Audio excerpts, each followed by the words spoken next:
The Fate of Heart. Like, for instance, the Bill Cosby video, if you saw that. Okay, that's cool. You might like this too. But as for the rest of them who likes to have the goofy stuff that I do, along with all the colorful and kid-friendly videos, this is not for you.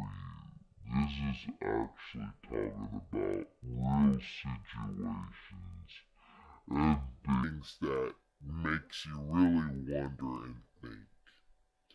So, of course, I'm not going to put it in here. You just know it says Throwback Thursdays Conspiracies. But today's topic is O.J. Simpson and his trial, and did he actually do it?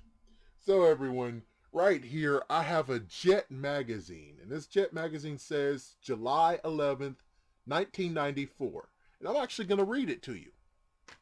Sadly, I don't have the technology like D83, even though their technology is kind of slim, but still, I wish I did have the technology where I could actually just show this for as long as I'm talking, but sadly I can't. So, it's okay.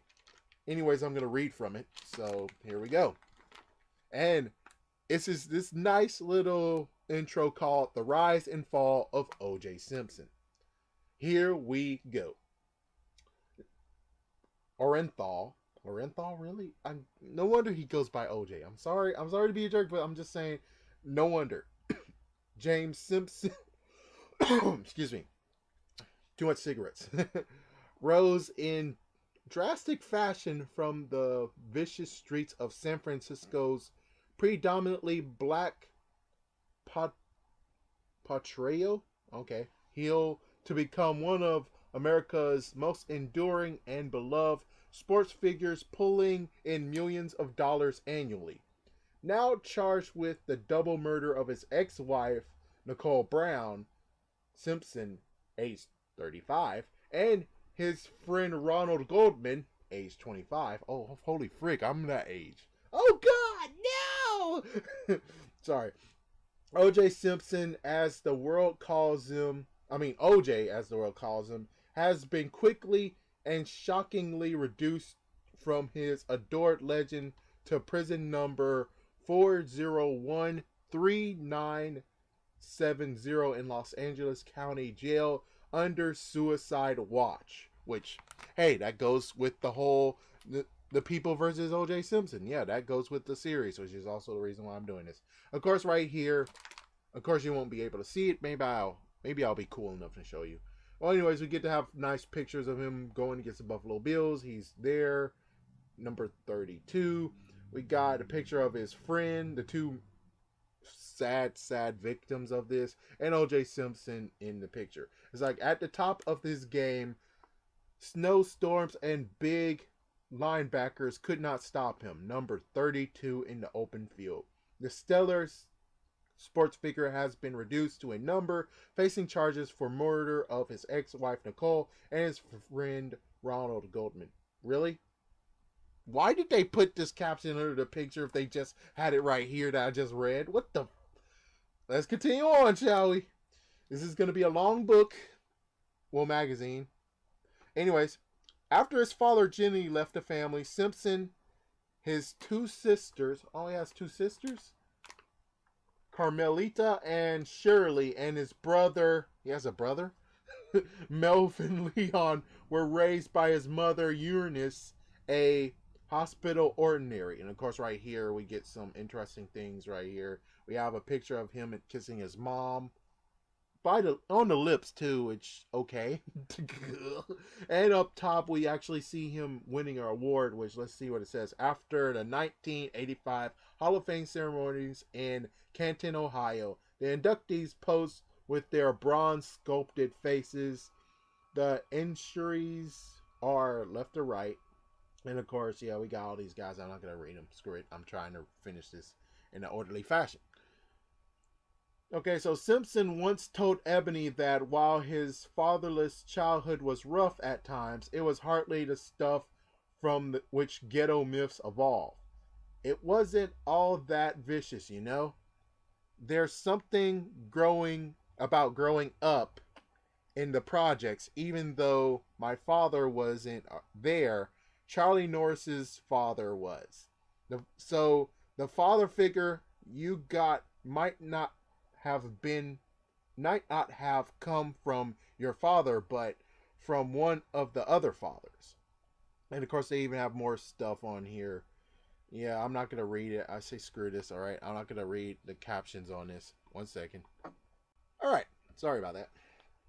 Let's see. So, during much of his youth, he was headed on what was described as a typical path of destruction. This is where I'm like, oh, frick. He stole, crashed parties, awesome, picked fights, joined gangs, skipped school, and ended up in jail.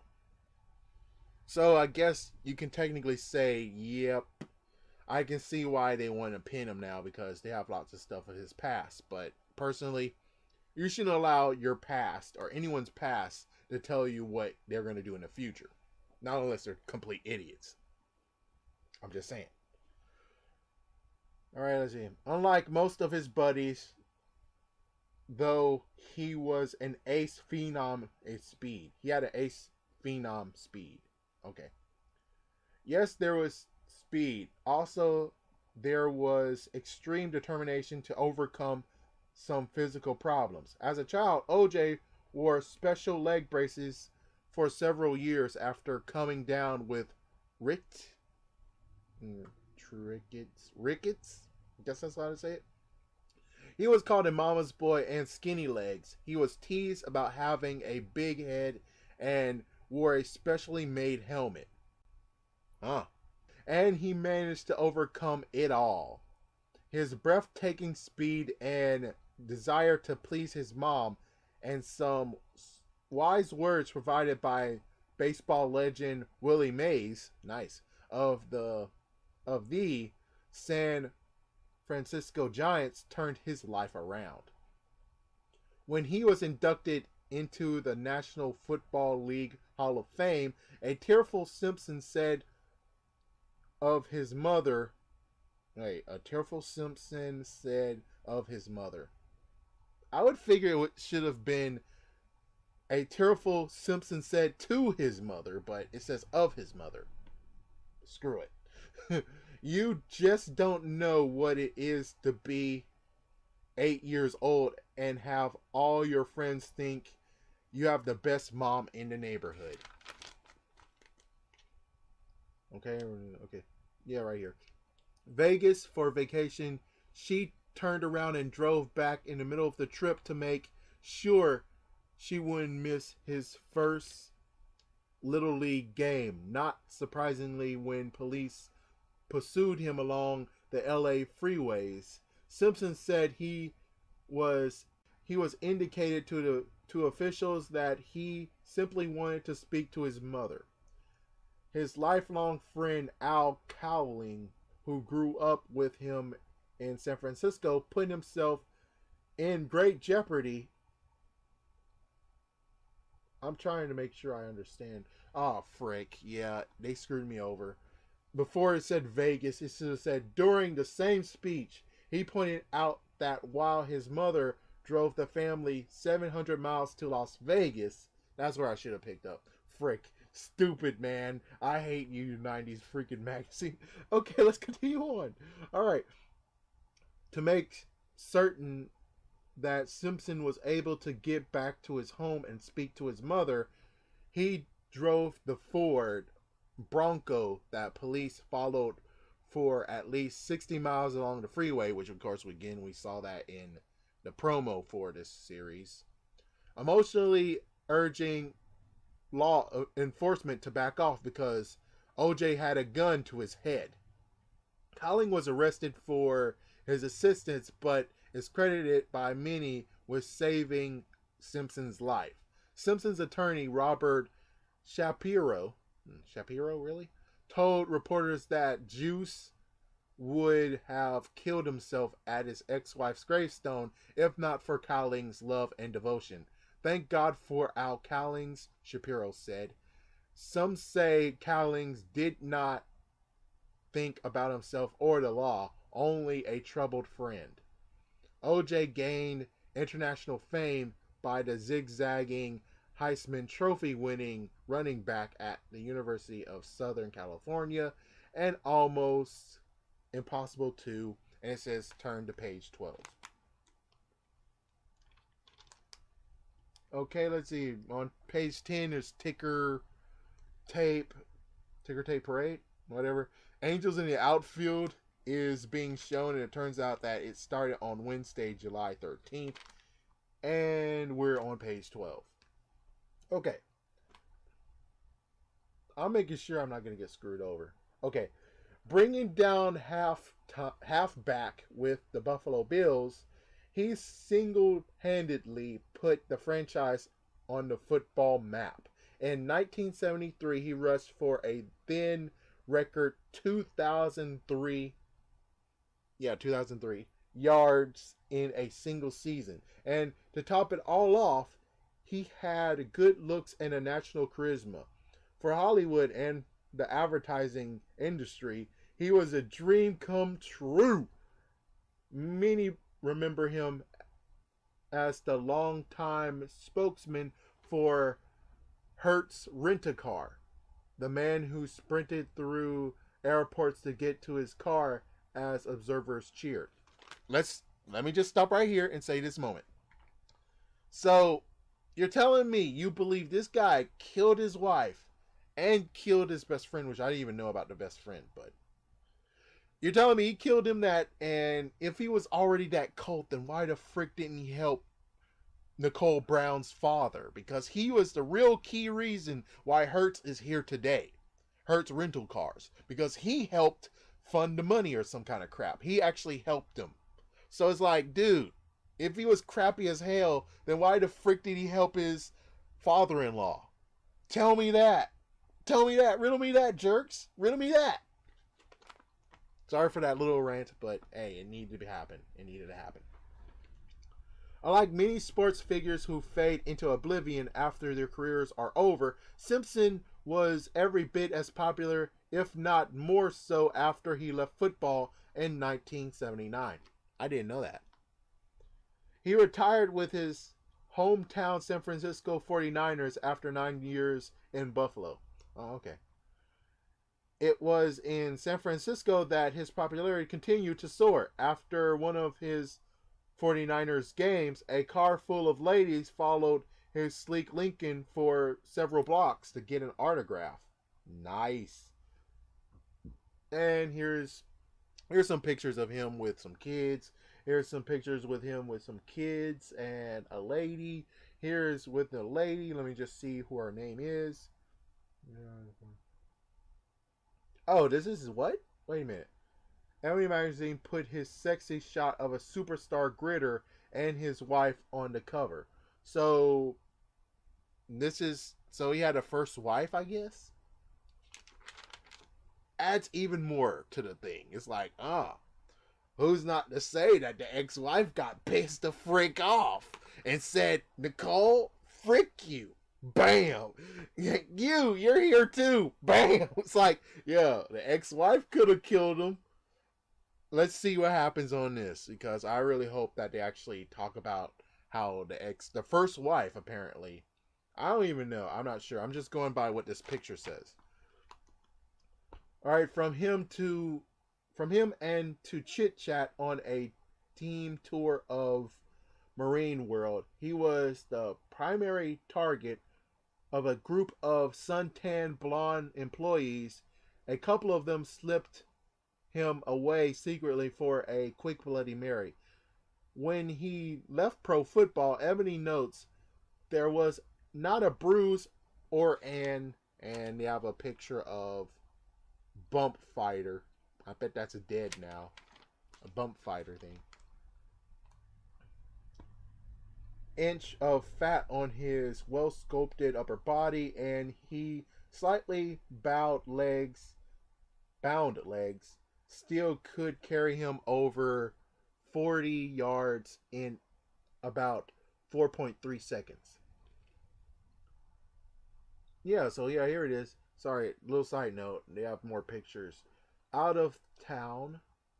Yeah, out on the town, Simpson and his first wife, Marguerite, and I don't know how to say her freaking damn name. It's like, yeah, how the frick do we just skip from OJ Simpson? Yeah, just skip to OJ Simpson did it to the fact of what about the freaking relationship with his first wife? Could the first wife be pissed the frick off? I'm just saying, the first wife could secretly be pissed the frick off and decide to say, you, I want freaking OJ to suffer, and why not just kill his wife and then frame him for it? I'm just saying that makes sense. Anyways, let's continue on. So, the fact that he was a family man also endeared the juice to fans, especially the female variety. While at UC, USC in 1967, he married his childhood friend, and I'm not going to say her freaking name because it looks kind of complicated. I'm going to say M. Whitley, who had dated Cowlings. The frick. Again, the frick. Okay, let's just hold the frick up. So you dated Cowlings, and when OJ Simpson's in trouble, where the frick are you at this whole entire thing? I would figure if this is anything, even though yes, she's a mom, I would say if you really truly cared about OJ Simpson, you would have been with Cowlings in the car. I'm just saying, you would have been the person who would have helped him throughout all this. Instead, it wasn't you, it was freaking Al here. So Al saved his life, but where the frick are you in this whole entire picture? I'm sorry, but this is freaking something very serious, and I'm just trying to poke holes in your freaking crap of he did it. Still, let's see if this has something to say about this. A high school friend, Joe Bell, described Cowlings and Simpson's relationship by saying the two were joined at the hip. Bell told the LA Times that Cowlings asked Simpson to help him out with his first wife and tell her things. Apparently, Juice's natural charm was so effective that he ended up dating her. An instant like that would have ended many friendships, but not OJ's and Al's. Their bond was so strong that they dealt with it and moved on. Of course, right here I would say, oh, what if Al did it? And then he might have actually got guilty enough to actually say, I need to help him after all these years. Which, that would make an interesting plot twist. But on the other hand, I believe Al is a true friend. And I'm not going to blame his friend. I'm still saying that it most likely is the wife. Without my bias, without my actual idea of who it is, because I have a real idea of who did it. But by reading this, I kind of say where the freaking first wife is. Where is she? Anyways, let's continue.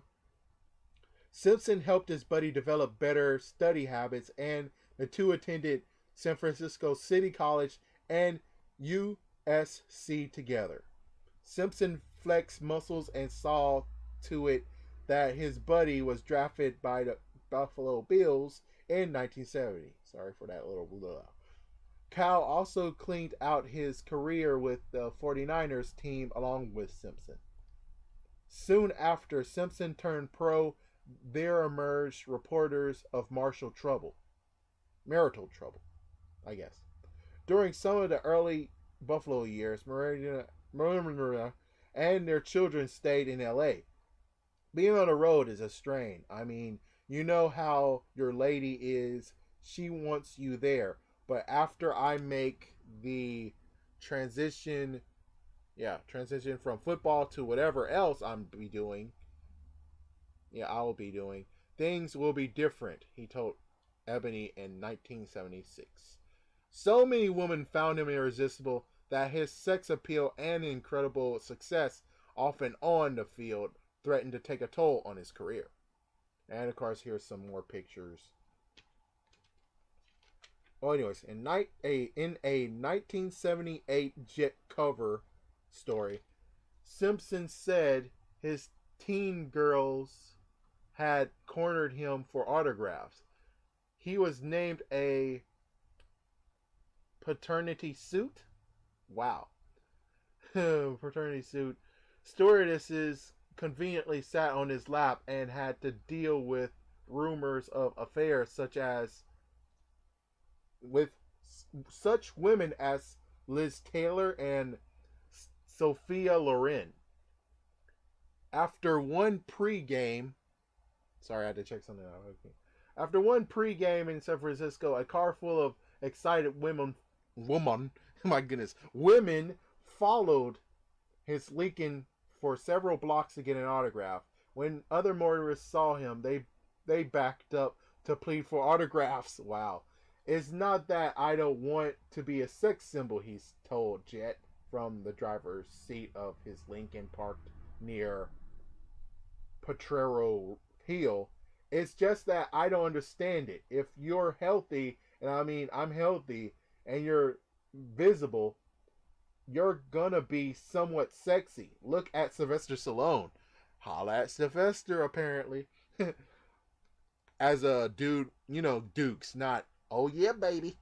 No, I'm talking about, yeah, give him some dap because he freaking said Sylvester Stallone is cool. If he was walking down the street, not a lot of girls would think he's sexy. But he did Rocky, and they could see he was healthy, and suddenly he was sexy. Well, I'm healthy, and I'm a man. I wear clothes to consensuate. I think that's what the word. I like European clothes, and I'm like, my goodness, I'm like any other guy or lady who likes to put his best foot forward. He said he couldn't worry about all the wild rumors. I can't go out and protect from what people say about me. I try to have a good time. If I wasn't scoring touchdowns on the football field, no one would ever call me a sex symbol. So you have Simpson and blah blah blah blah blah. Divorced in 1979, the year their third child, a daughter. My gosh, what the frick? Stop naming your name. Those are crap names. I think it's Aaron, but it's with an E, not a O. The frick. Drowned their. Oh, their daughter apparently drowned in their LA pool. I'm sorry to be a jerk right now, but dude, with a name like that, with a name like that, jeez, jeez. Well, anyways, they now have two other children.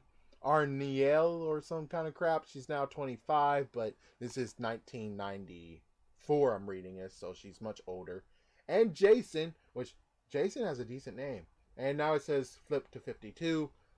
I'm gonna do a little look-see to see what's on, so anyone's interested can listen to it. And plus, we need some time to breathe too, right? So we got Weekly Almanac. Alabama student settles discrimination suit against high school principal. And that goes on a long while. May Maya Angelou rest in peace because she's right here. We got some fashion lotion. We got more in education. We got fashion fair.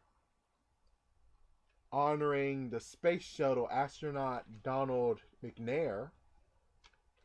We got Week in Black History. We got Arthur Ashe being seen here. And Gibson, whatever. Social World. They also have Ebony, whatever. Makeup and crap. More makeup products. So I guess girls are mostly reading this. We got Virginia Slims, and man, that girl's hot. I'm a guy. Leave me alone, all right? Got Newsmakers. Keith Griffey Jr. He made a 31 home run in this season. We got some 125 years pastime thing right here to commemorate it. Let's see. We got African Affairs. United Nations welcome the return of South Africa. We got some more products. Labor. What's this? Yeah. More stuff. Is this Michael Jordan? No, this is Hakeem, whatever piece of crap, Houston Rockets is already be a jerk. Blemishes be gone, and we got Mickey Jones, Beauty of the Week, which she's not that bad. I mean, yeah, I can see the appeal on her. And for people who don't know, in House Party, Beauty of the Week, I think they tear it out and put it on their wall. Some do, others basically just put it under their bed, whatever. Let's see, Celebrity Greets, Teenage Heartthrob, Tevin Campbell. Yeah, Tevin Campbell is awesome. Oh, and they're talking about the song that I know him for, kind of. The hot selling album I'm Ready has sold over 1 million copies, and powerhouse vocalist Shaka Khan. Yeah, so they're together for, well, not together like, oh yeah baby, but together as in let's take a picture together for a good cause. We got Natalie Cole, which she died recently, so I guess it's kind of painful to actually have talk about her right here. But anyway, she's in the picture.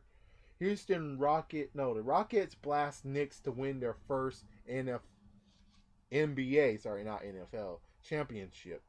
Yeah, we got that coverage. We got Lauren McNeil upsets defending champ. More stuff on tennis. You got sports. Oh, here's going to go into message to African American customers and their companies. So, yeah, and you're able to call a claim or some kind of crap for something. All right, we're finally back. We're finally back. Let me just do one thing right quick.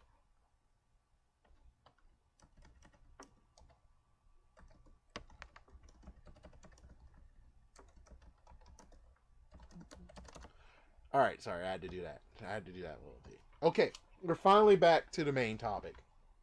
And wow, this is going to take a long time, but hey, whatever. So Jason's now 24.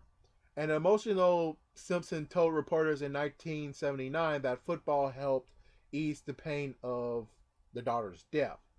Blah de blah de blah attorney told Jet in 1980 she was to receive $500,000 for herself and 1.1. I'm gonna say just half. Oh my gosh, 1,500. Sorry, 1,500 per month for child support and $500,000 plus 100,000 to pursue a new home. Purchase a new home. During Simpson's recent ordeal, she was one of the few figures in his life who stayed out of the limelight. That sounds weird. Understandable, but a bit weird. Despite the divorce, it was that caramel brown face and his talents for talk to enable him to protect his best promoter, become his own best promoter, and lead him to Hollywood. And of course, there's some photos, like for instance, he is actually in Roots. We also see him cuddling up with a girl. Oh, Elizabeth Montgomery, A Killing Affair. Okay, and we also have Melissa Michelson with him on Goldie and the Boxer. And also, he's right here down below as a private eye in Cocaine and the Blue Eyes. I kind of am interested actually watching him in movies. I mean, screw Airport. Was it called Airport? No, it was called Airplane. Yeah, screw Airplane. That's a bag of crap. I would burn it. I would burn that movie. Yeah, cause even more riots. Yeah, I'm going to cause even more riots because O.J. Simpson's a tough topic to talk about. Not only that, but, dude, say screw Airplane and Airplane 2.5. Lots of people are going to look at me and say, dude, you're a bastard. You're a freaking bastard. Like, that's true, but that movie sucked balls, too. Okay, let's continue. His boyish face and charms paved the way for his career in film. Simpson had already appeared in a number of films even before his gridiron career ended. He is best known for his recurring role in Naked Gun. That was it. Naked Gun. Sorry. It was Naked Gun. If there's a movie called Airplane, sorry. But Naked Gun is the one I was talking about that should burn and go to hell. In addition, he performed in The Towering Inferno, The Cassandra Crossing, Capricorn 1, and Killer Force. He also was a cast member in the history making miniseries Roots in 1977. And they have a picture right over here.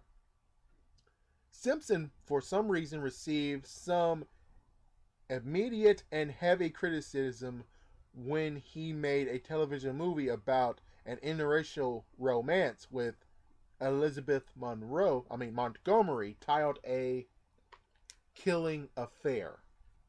Which, yeah, it makes sense. He also was criticized when pictures of him with another white woman, Nicole Brown, surfaced in 1979. He met her in 1977 when she was an 18-year-old waitress in LA, and had her move in with him 2 years later. That does sound weird, but on the other hand, you gotta admit though, he just got divorced. He technically is lonely as frick. So, and plus, besides, we don't even know about her. She's 18 years old. She's a waitress. I don't know. I think her family was poor before that. Yeah, so I think her family was poor but became rich. So before that, I think chances are you can make the make the whole idea that she actually had some horrible rough stuff going on. Come on. She most likely was at a hotel and she was trying to live for herself. But sadly, chances are money is not that good, especially as a waitress. So you can actually refute the fact of he actually was helping her out. And of course, she was helping him out. But on the other hand, I bet he was actually helping her out more than she was helping him out. Okay, anyways, let's continue on. Oh, let me just look at this right here. The Lagoon Celebrity Sports International in 1988. Wow. Hawaiian Tropic Girls. Nice. Nice.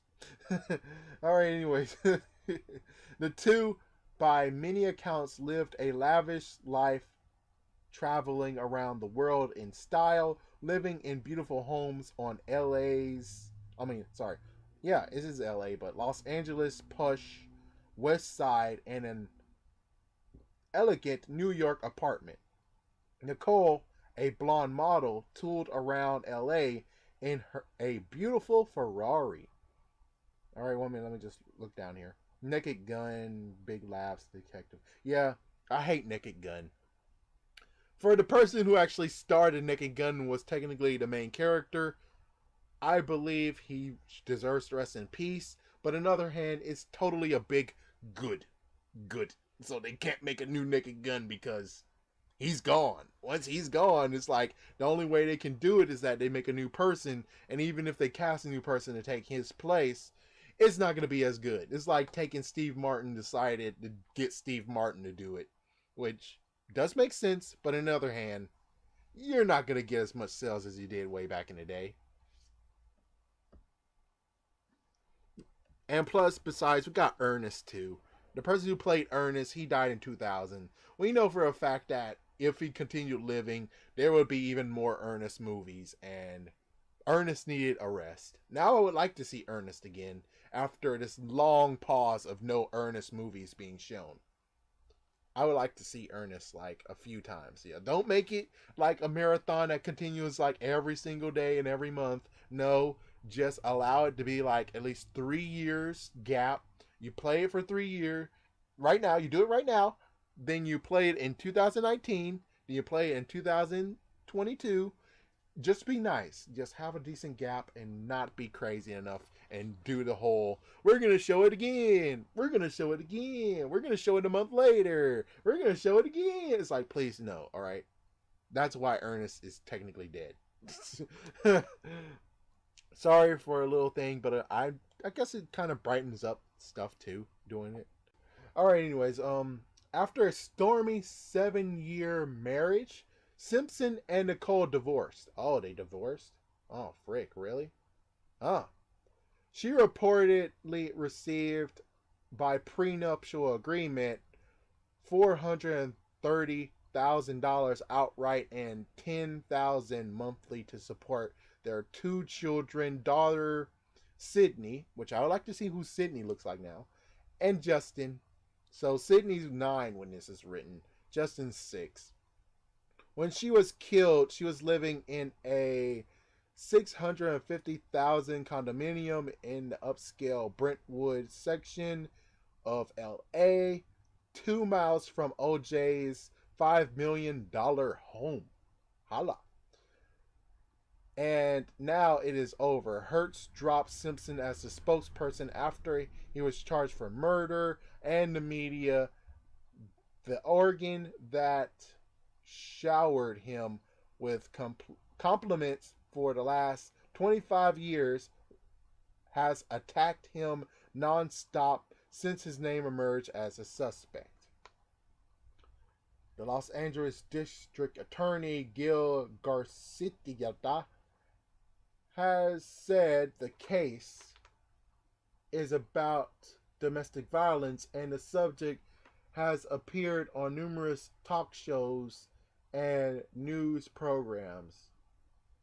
Fans and many media observers have expressed outrage at the number of unsubstantiated or whatever crap rumors newspapers and television programs have run with.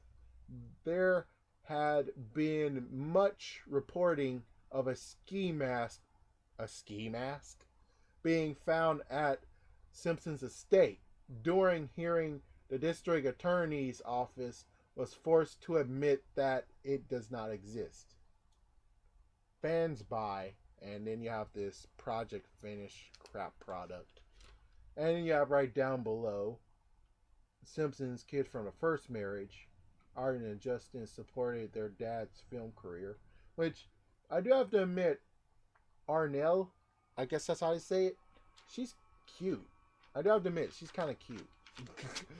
She's cute, but chances are she is like, wow, she's like super old now. It's like, hey, it's like, you're a jerk saying that, but I'm like, it's true though. It's true. It's like, it's true though. It's true. It's like, it's just like when I got scolded from this girl who's 31 and I'm 25. She's like, oh, you're too young. It's like, oh, you're too young. I'm like, this is a good explanation of how too young I am. This is a good explanation. Let's continue on, shall we? And it looks like we're completely at the end now. We're getting close to the end. So that's the good news. So I'm going to end it here, and that's it. Jet says they were gathering at his home, not just because they were feeling he was innocent, also said they felt Juice was a victim of racism and unfair media witch hunt.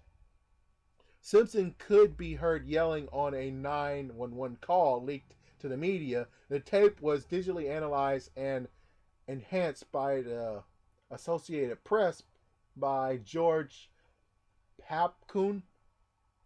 Naturally recognizing audio expert AP reported, no use me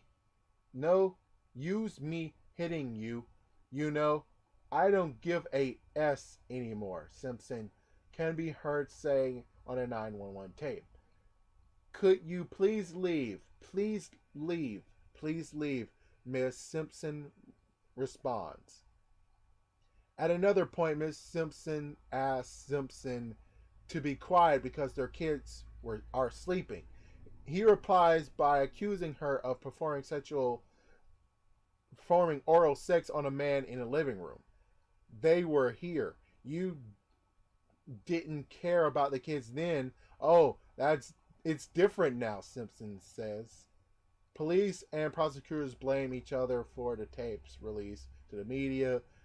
The release prompted a judge 2 days later to end a grand jury investigation of Simpson amid complaints that jurors had seen constant coverage. The only way you could avoid it, OJ coverage, was not to watch TV. One unidentified juror told LA Times, the grand jury has been instructed not to view, listen, or read reports about the Simpson case. There was also widespread shock and numbness that such a truly beloved individual could end up behind bars for any reason. And that is the end. And oh yeah, I forgot to talk about who actually wrote this. One second, let me just get back to the page. Let me just get back to the page. Outdoor D. Collider. That is the person who wrote it. There you go. I know, dude. That was freaking damn long, wasn't it? Sorry about that. I'm not a fast reader. You wonder why I don't read. This is why. Anyways, I'm just going to do a little click-see right here. Let me just see. Because I should have done this before. But one second.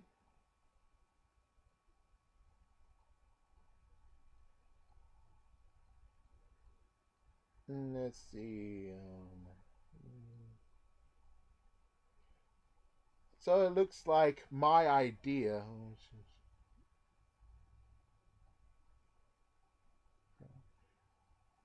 Yeah, there we go. So yeah, here's something from WordPress. I wanted to just see for myself because for all I know, feel some truth is okay. I want to see. Yeah, just show me. Damn, show me all. Secret. I'm just gonna say it. I'm just gonna say it. All right. So here we go. Here is what I have. Exactly what I believe. O.J. Simpson did not do it. The glove does not fit him. Here is the idea I believe. Is that Nicole Simpson, apparently, many people can say she actually did drugs. So, reading all this and the fact that she actually does have money, for all I know, is that maybe the drug dude, because apparently I guess she could pay it. I guess she could pay him off. I guess she can get as much drugs as you want, apparently. But what I figured was that before I read this, is that what I figured is that she, well, we don't even know if she actually did have a lot more money. Because for all we know, she could have been blowing all that money on drugs. And all we know, maybe she has a bit of money left. But the thing is that I believe that maybe by some chance, she could actually have lost the house. And if she continued living and she lost the house, even though she had a bunch of that money, then questions will come up saying, so where did the money all go? But anyways, not really sure. All I can tell you is this, is that she most likely did drugs. I heard that she did drugs.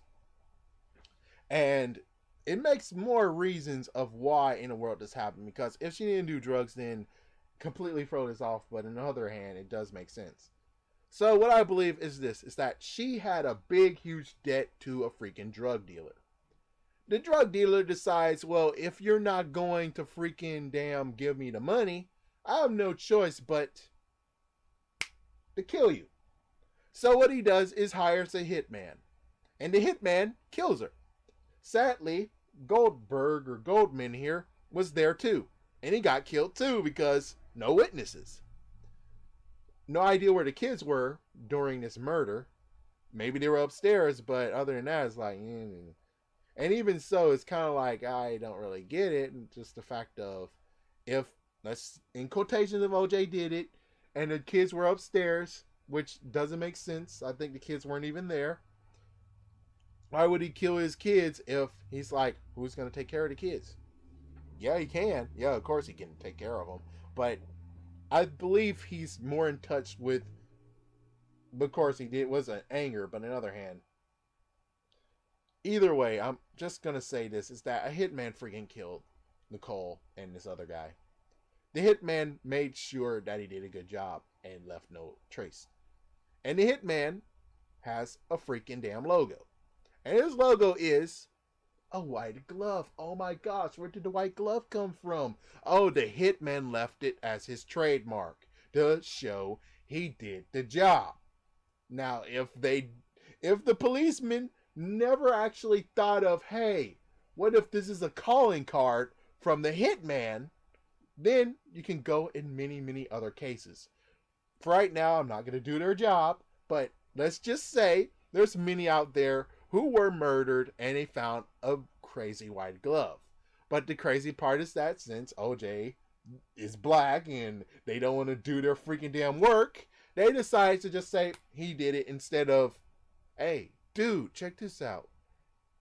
I thought this wasn't even. I thought this was like nothing. It was like, yeah, but dude, there's a freaking another glove here from another case murder that we couldn't solve. It's like, holy shit. Sorry, Lord. Sorry, everyone. Yeah, it's like, holy.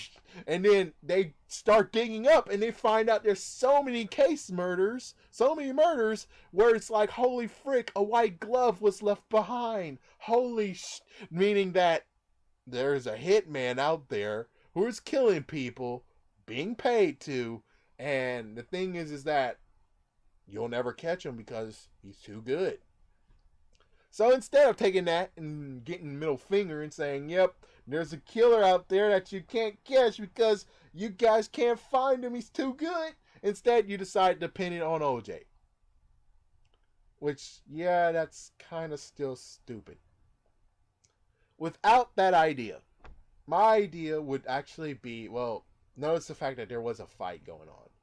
Yeah, there was a fight, but you think after the fight, OJ returned there and just killed him, which it does make sense, the fact of where it's like, oh, but you had oral sex with a man in our house, and it's like, well, then that makes sense why he killed them both, because, I mean, just saying, by people's idea of he did it, just by the rage of him doing it, and he killed them both because they believed that they had a romantic romance with each other. Yeah. But personally for me, I believe it was a hitman. More than anything, it was a hitman because you still didn't find any other evidence depending on anyone else. And they're dead. OJ didn't do it. They're dead. We have no idea who did it. So it looks like this is a freaking cold case, aka this white glove right here is a calling card of the bastard who actually killed him. But instead of you trying to figure out who freaking damn really killed him, you decided to just get the next best person who actually did it.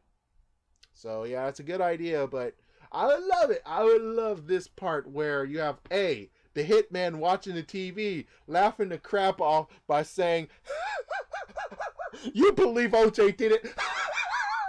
Dude, seriously?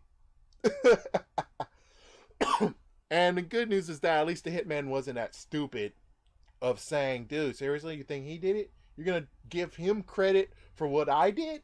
And then he decides to kill him again, which he didn't do that. So I think he's the bigger man here, the bigger spy, bigger hitman, who doesn't actually go back and try to get stuff. I guess the big idea would just be the fact of if he's able to frame someone else, which he just killed him. Yeah, he just killed him for that huge debt that she has. So, bang, bang, dead. You were there. Yeah, you won't tell him anything because you're dead because you're a freaking damn witness. And besides, he's a freaking damn hitman. If the freaking damn hitman leaves someone there, that means that he can easily get identified. And that means that all the white gloves he left in so many other cases, because of this guy, he could actually get fingered and put into jail, and meaning that he did a bad job. But instead, he killed him too because there's no witnesses needing to be happening. There's no witnesses, so there you go. As for the white hockey mask, I have no idea on that one. Yeah, the white hockey mask is kind of weird. But on the other hand, what if the freaking dude, just in case, decided to also make sure that they think it was OJ? Yeah, to make sure, just in case, to throw things off, he just have a random hockey mask and just froze it in OJ's place, just to make sure that they will go off the scent of him. Other hand, I don't know. One thing I would just love is just the fact of the hitman, after so many years of doing crap, he decides on his deathbed to make a biography. And in his biography, he talks about every single murder he ever did. And admitting that he is the white glove killer or whatever, assassin. And then all of a sudden, holy frick, I bet lots of people will freaking feel bad. Just the fact of they believe OJ did it, but it turns out it was this hitman who's been killing so many people that's not even funny. And then when the police are like, let's just see right quick. And then they're like, holy frick, it's a white glove. Holy frick, these white gloves are identical. Holy frick, it's like, yep. You guys didn't do your job, did you, you idiots? So you have this freaking dude on his deathbed, and yeah, you could arrest him, but on the other hand, he did it on his deathbed, and now he's dead. So what you gonna do? Arrest the corpse? You guys didn't do your job, so good job on that. So personally, OJ, from reading this, there is a hint of maybe he did it, but from sources, he didn't do it. Not only that, but she had a drug problem. You put two and two together, she might have had a decent, unbelievable debt. Given he did have money, but on the other hand, what about this crazy thing that could actually fix what I'm thinking? It's the fact of what if she had a freaking drug debt already? And yeah, she got money and cleared it, but then she kept on getting more drugs and more drugs and more drugs. And then when she did divorce him, she decided, yeah, so she did divorce him. And the horrible part is that when she divorced him, the freaking amount of money that she owes him is very, very skynomical. That the money that she got from the freaking prenuptials and whatever, it doesn't cut it. Yeah, it doesn't cut it. Not only that, but the dude got her by the freaking breastises. Meaning that he got you by your finger. For all we know, he could say, oh, we got interests too. We got lots of interests. So, which is like, oh man. Of course, you do have to admit, though, they do have kids. I don't even know if the kids are. Let me check. I'm going to type in right here to see what is. Yeah, and if she does look deformed, I'm going to say I called it.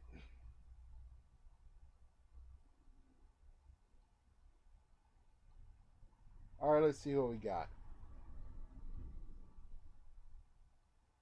Is this her? Simpson's daughter, yeah. So strong but scared to share her story. Seeing for the first time in years. Khloe Kardashian's claim, what the frick. She doesn't look that bad. So I will have to say maybe, just maybe, she did it after her kids were born.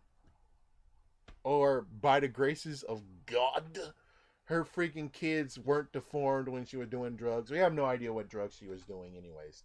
So she could be doing the hard stuff. She could have been doing the soft stuff. I don't know. All I can tell you is that she didn't do it, and I mean, he didn't do it. He didn't actually murder her.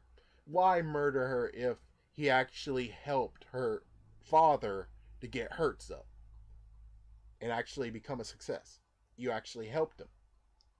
So again, if he actually killed the wife, then why in the world would he actually help the freaking father?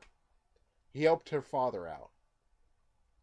And besides, I don't even see one other reason. And besides, with the whole thing of, oh, and she might have hit him, he might have hit her or something. Wouldn't the freaking first wife have said something like, yeah, he hit me? And you know, it's like, you would figure they would have said something.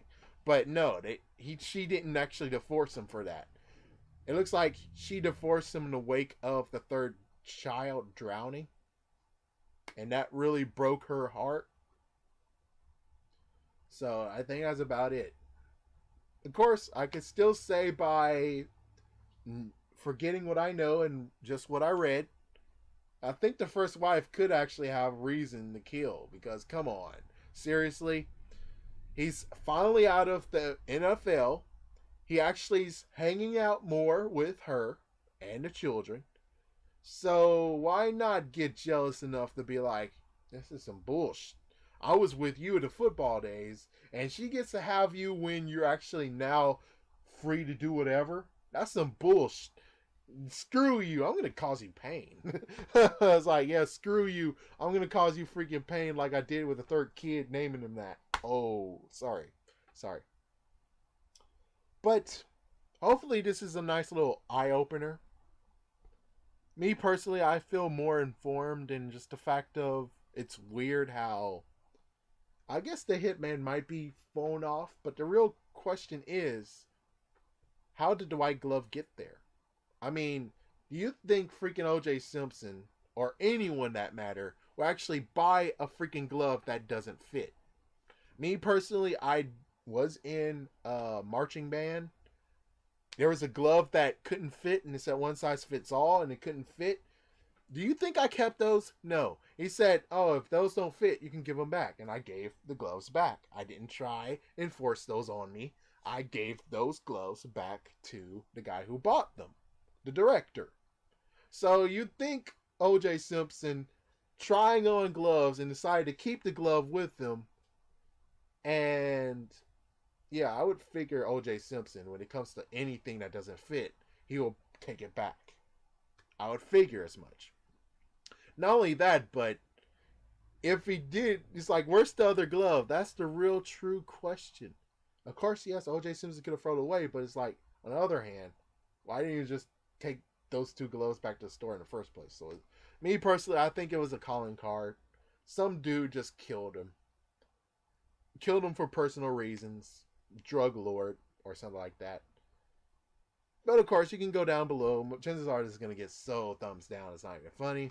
But either way, this has been Throwback Thursday's Conspiracies. Next episode, we're going to talk about who actually killed Biggie.